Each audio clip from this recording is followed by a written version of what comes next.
పూరా లోకల్. ఈరోజు కరీంనగర్ పట్టణంలో చాలా సంవత్సరాల తర్వాత అర్బన్ ప్లానింగ్కు సంబంధించి ప్రణాళికలు సిద్ధం చేసుకోవాలని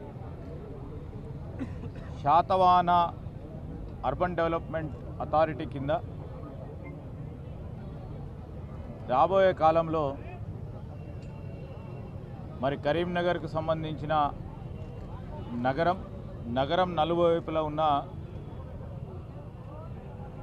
ఈ అథారిటీ పరిధిలో ఉన్న గ్రామాలు కానీ అక్కడ కావాల్సిన మౌలిక సదుపాయాలు విషయంలో ఒక ప్రణాళిక సిద్ధం చేసుకొని మరి సుడా చైర్మన్గా నియామకులైన తర్వాత మా సోదరులు కోమటిరెడ్డి నరేందర్ రెడ్డి గారి ఆధ్వర్యంలో నేను కానీ మా మిత్రులు లక్ష్మణ్ అదేవిధంగా మిత్రులు పొన్నం ప్రభాకర్ గారు ఈ ఉమ్మడి జిల్లాకు సంబంధించి మా శాసనసభ్యులు సత్యనారాయణ గారు అదేవిధంగా సత్యం గారు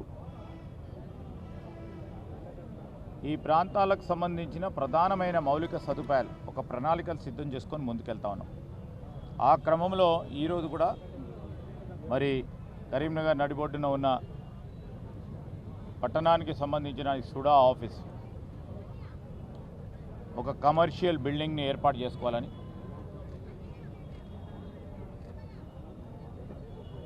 ప్రాంతవాసులకు ఈ సుడా ప్రాంతంలో ఉన్న వాసులకు కానీ పట్టణంలో ఉన్న వాసులకు కూడా అందుబాటులో అధికార యంత్రాంగం ఉండాలనే ఆలోచనతో అన్ని అంగుళాలతో కూడుకున్న ఒక బిల్డింగ్ శంకుస్థాపన కార్యక్రమానికి 2 కోట్ల రూపాయలు ఫేజ్ 1 కింద నిర్మాణ కార్యక్రమాలు శంకుస్థాపన చేయడానికి రావటం జరిగింది.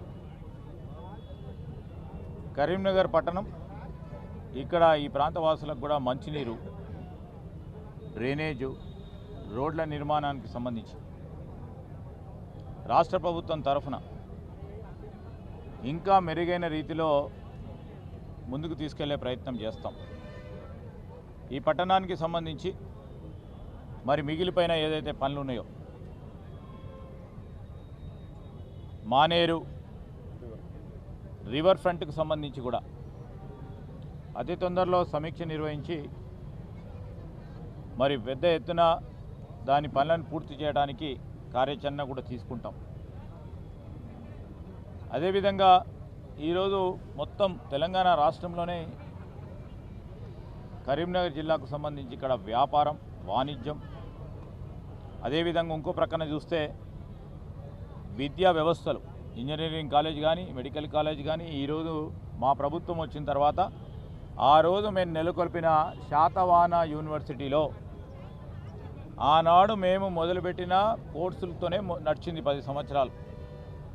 మళ్ళా తిరిగి మా ప్రభుత్వం వచ్చిన తర్వాత ఈరోజు దానికి ఒక ఇంజనీరింగ్ కాలేజ్, ఓ లా కాలేజ్ ఏర్పాటు చేసుకొని అంటే పూర్తి స్థాయిలో విశ్వవిద్యాలయం అంటే ఈ విధంగా ఉండాలనే ఒక ఆలోచన దృక్పథంతో పోతూ ఉన్నాం. రేపు రాబోయే కాలంలో కూడా మరి ఇక్కడ విద్యా వ్యవస్థను పెంపొందించే ఆలోచనతో పాటు ఈరోజు పౌరులకు సంబంధించిన కనీస మౌలిక సదుపాయాలు ఇంకా పెద్ద ఎత్తున మరి ఏ నగరంలో లేని విధంగా ఈ స్మార్ట్ నగరంలో అన్ని విధాల ముందుకు తీసుకెళ్తాం. ఓ కార్యాచరణ తీసుకున్నాం, ఆ విధంగా ముందుకు వెళ్ళటం జరుగుతుంది. సార్, ఇప్పుడు చెంపల్లి కడదామంటున్నారు, తుమ్మిడిహట్టి కడదామంటున్నారు. కాళేశ్వరం ప్రాజెక్టులో భాగమైన 3 బ్యారేజీలు వదిలేసినట్టు ఈరోజు స్పష్టంగా అనేక సందర్భాల్లో మంత్రి ఉత్తమ్ కుమార్ రెడ్డి గారు స్పష్టంగా చెప్పారు, మేమేం వదిలిపెట్టడం ఏది కూడా. ఎవరు డ్యామ్ సేఫ్టీ అథారిటీ ఏదైతే కేంద్ర ప్రభుత్వం పరిధిలో ఉన్న డ్యామ్ సేఫ్టీ అథారిటీ వారు నిర్ధారణ చేసిన తర్వాత ఆ బ్యారేజ్లో నీళ్లు నిల్వ చేయాలన్నా, నిల్వ చేస్తే ఏ ప్రమాదం ఉండదని వారు చెప్పే ప్రతి అంశాన్ని దృష్టిలో పెట్టుకొని ముందుకెళ్తాం. ఉదాహరణకి డ్యామ్ సేఫ్టీ అధికారులు మొన్న వారు ఇచ్చిన నివేదికలో ప్లానింగ్ ఎగ్జిక్యూషన్లో నిర్మాణంలో లోపాలు ఉన్నాయి. నీటి నిల్వ చేస్తే మళ్ళా పెద్ద ఎత్తున ప్రమాదం కనబడే అవకాశం ఉందని వారు చెప్పడంతో ఈరోజు ఒకవేళ నీటి నిల్వ చేస్తే కన్స్ట్రక్షన్లో మన మేడిగడ్డ జరిగిన అంశం మళ్ళా తిరిగి అవుతే ఆ పరిసరాల ప్రాంతాలకు సంబంధించి ముంపుకు గురై ప్రాణ నష్టం కావచ్చు, ఆస్తి నష్టం కావచ్చు, అదేవిధంగా వ్యవసాయ పంట నష్టం కావచ్చు. ఆ విధమైనగా ఇప్పుడు మేము తీసుకునే నిర్ణయం కాదు. ఈరోజు డ్యామ్ సేఫ్టీ అధికారులు ఇచ్చే నివేదిక ద్వారానే ప్రతి కార్యక్రమం చేయాలని ఆలోచన చేస్తున్నాం. సాంకేతిక పరంగా ఈరోజు మేము ముందుకు వెళ్తూ ఉన్నాం. ఈరోజు నీళ్లు లిఫ్ట్ చేయకుంటే ఏదైతే కొంతమంది అక్కడ పోయి డ్రామాలు ఆడుతూ ఉన్నారు. అదే డ్రామా ఆ రోజు నిర్మాణం జరుగుతూ ఉన్నప్పుడు నాణ్యమైన నిర్మాణం జరగాలని ఆ రోజు ఎందుకు చిత్తశుద్ధితో పనిచేయలేదు? మేడిగడ్డకు సంబంధించి కూలిపోతే ఆ రోజు ఏం మాట్లాడకుండా ఈరోజు పోయి నీళ్లు రావాలంటున్నారు. తప్పకుండా డ్యామ్ సేఫ్టీ అధికారులు నిర్ధారణ సర్టిఫికేట్ ఇస్తే దాన్ని ఏ విధంగా ఉపయోగించుకోవాలో ఆ విధంగా ఉపయోగిస్తాం. ఇది స్పష్టం. ప్రభుత్వం మాకు ఏది వెనుకకు కూడా పోము. రైతులకు ఏ విధంగా న్యాయం జరుగుతుంది, ఏ విధంగా నీళ్ళు అందుతాయని ఈరోజు ప్రత్యేకంగా సాంకేతిక నిపుణులు ఇచ్చే రిపోర్ట్ ద్వారానే ముందుకెళ్తాము.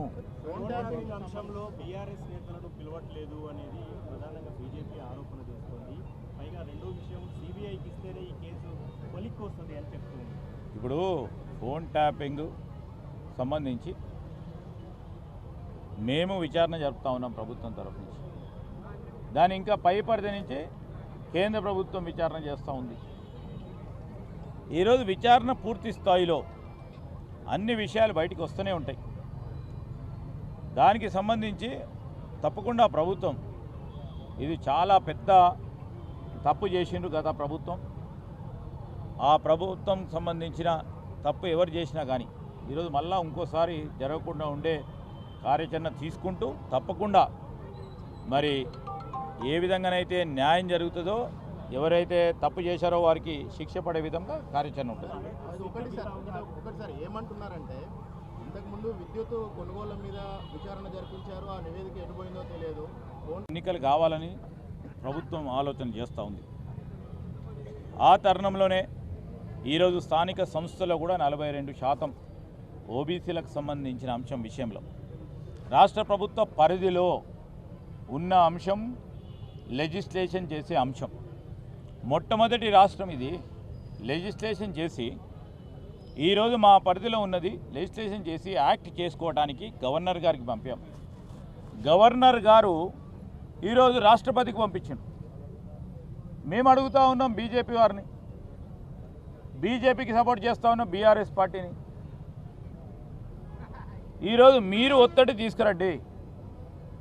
రాష్ట్రపతికి సంబంధించి మా బిల్లు అక్కడ ఉన్నప్పుడు మీకు చిత్తశుద్ధి ఉంటే తిరిగి దాన్ని ఆమోదం చేసుకొని ముందుకు రావాలి.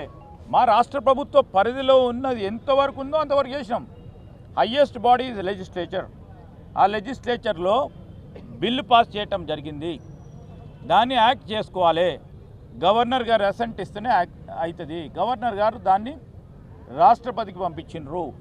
రాష్ట్రపతికి పంపించనక్కర్లేకుండే ఈరోజు పంపించిండ్రు. ఎవరి పరిధిలో ఉంది ఇప్పుడు? కేంద్ర ప్రభుత్వం వారి వైఖరి. ఈరోజు మేము చెప్తా ఉన్నాం, ఈ రాష్ట్రానికి సంబంధించి కూడా 8 మంది పార్లమెంట్ సభ్యులు ఉన్నారు బీజేపీ వారు. 8 మంది పార్లమెంట్ సభ్యులు కూడా మేము కోరుతా ఉన్నది, గవర్నర్ గారు రాష్ట్రపతికి పంపించినప్పుడు మీరు కూడా మేము ఏ విధంగానైతే కేంద్ర ప్రభుత్వ దృష్టికి తీసుకొచ్చే క్రమం చేసినామో, మొన్న నిరసన తెలియజేసి జంతర్ మంతర్లో మీరు కూడా ఎందుకు ఆ జంతర్ మంతర్లో పాల్గొనలేదు? వివిధ పార్టీలకు సంబంధించిన గౌరవ పార్లమెంట్ సభ్యులు ఆ రోజు జంతర్ మంతర్లో పాల్గొనడం జరిగింది. వారు మాకు సంఘీభావం పలకటం జరిగింది. మీరు కూడా ఎందుకు చేయలేకపోయారు? మీకు చిత్తశుద్ధి లేదని స్పష్టంగా కనబడతా ఉంది. మరో పక్కన బీఆర్ఎస్ పార్టీ వారు 10 సంవత్సరాలు ఏం చేసిండ్రు ఇప్పుడు మాట్లాడుతూ ఉన్నారే. మేము అడుగు, 1 అడుగు, 2 అడుగులు, 3 అడుగులు మాకున్న స్థాయిలో అన్ని అడుగులు వేసి ఈరోజు మేము శాసనసభలో, శాసన మండలిలో ఆ బిల్లును ఆమోదం చేసుకొని పోతుంటే 10 సంవత్సరాలు మాట్లాడిన వాళ్ళు ఈరోజు మాట్లాడుతామంటే ఓబీసీలు నమ్ముతారా? ఈరోజు మేము నడుస్తూ ఉన్నప్పుడు మాతో కలిసి రానుండే ఈ అంశం అందరికీ సంబంధించిందని మాట్లాడుతూ ఉన్నారు కదా. మాట్లాడినప్పుడు కలిసి రానుండే అప్పుడు కూడా.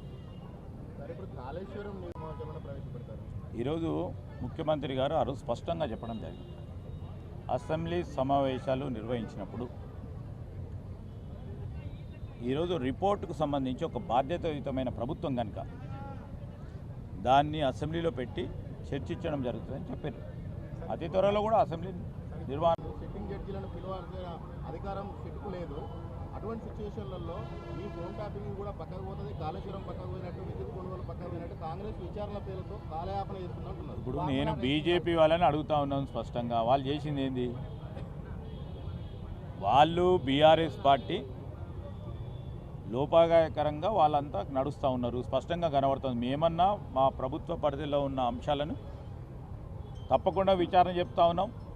మేము మా మేనిఫెస్టోలో పెట్టింది కాళేశ్వరం ప్రాజెక్టుకు సంబంధించి రీడిజైనింగ్ అక్కడ జరిగిన మరి అనేక సంఘటనల విషయంలో ఫస్ట్ పాయింట్ జ్యుడిషియల్ కమిషన్ ఇస్తామని చేసినాం. వారు ఏం చేసిండ్రు? అక్కడి నుంచి 5 సంవత్సరాలు వారే ఉన్నారు కదా. కాళేశ్వరం ప్రాజెక్టు కట్టిన తర్వాత బీజేపీ వాళ్ళే ఉన్నారు కేంద్రంలో కూడా.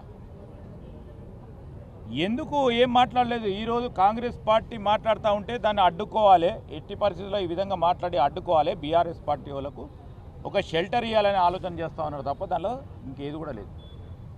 ఈరోజు స్పష్టంగా చెప్తా ఉన్నాం, మేము రాజ్యాంగ వ్యవస్థలను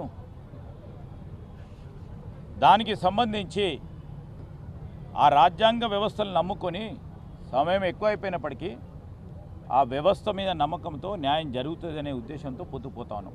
ఇవాళ మొదలుపెట్టి రేపు 2వ రోజు అరెస్ట్ చేసే వేరే ఇతర రాష్ట్రాల్లో జరుగుతున్నాడు. ఆ విధంగా చేయాలనుకుంటే 2 నిమిషాలు కాదు. లోకల్ బాడీ ఎలక్షన్స్ సంబంధించి పార్లమెంట్ ఇప్పుడు ఒకటి పార్లమెంట్లో 9th షెడ్యూల్ అమెండ్మెంట్ చేసేది ఒకటి.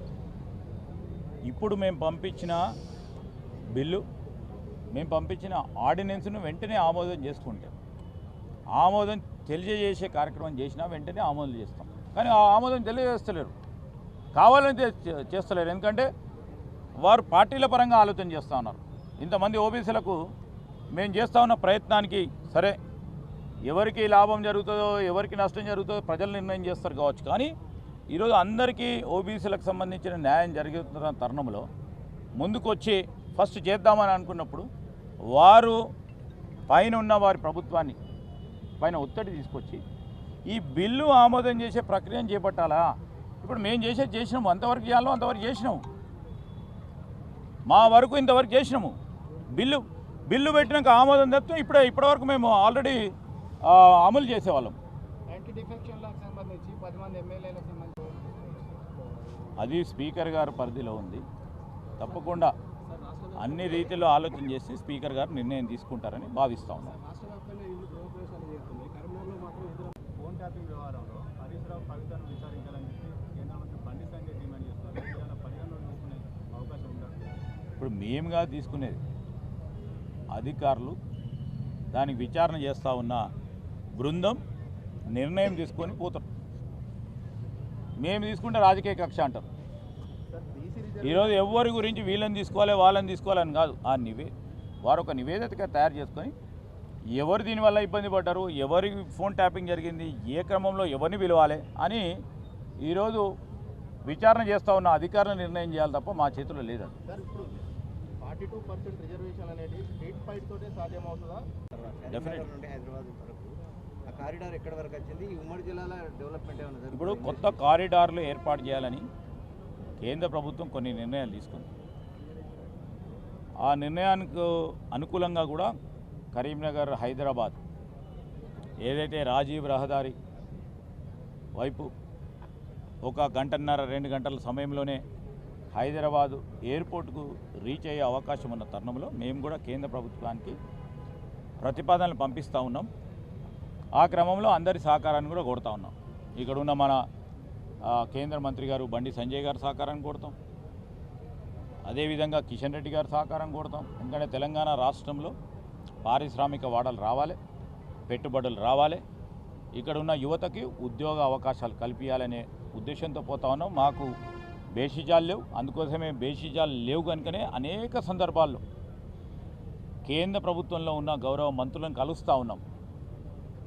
మన రాష్ట్రానికి మేలు జరిగే ఏ అంశంకి వచ్చినా తప్పకుండా పోయి కలుస్తాం, దాని పరంగా తీసుకెళ్తాం. మేము ఒక ప్రణాళిక సిద్ధం చేసుకొని ముందుకెళ్తా ఉన్నాం. Right sir. ఉమ్మడి జిల్లాకు సంబంధించి ఎస్, కొద్దిగా ఆలస్యమైంది.